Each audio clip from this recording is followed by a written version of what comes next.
السلام علیکم۔ انسان بے بس ہے، لاچار ہے، کیونکہ انسان کے بس میں کچھ بھی نہیں۔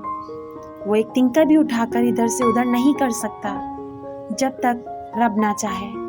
انسان اپنی مرضی سے نہ کچھ کر سکتا ہے، نہ کھا سکتا ہے، نہ پی سکتا ہے اور نہ ہی سانس لے سکتا ہے، کیونکہ یہ زندگی جس نے اسے دی ہے اسی کے ہاتھ میں سب قدرت ہے۔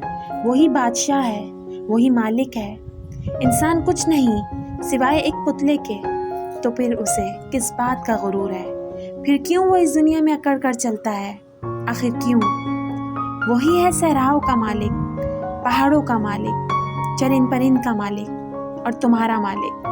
وہی تو رب ہے جو آسمان سے مینا برساتا ہے، پھر اس سے پھول پودے اگاتا ہے، پھر ان سے پھل اناج نکالتا ہے تاکہ تم کھا سکو اور اس کا شکر ادا کر سکو۔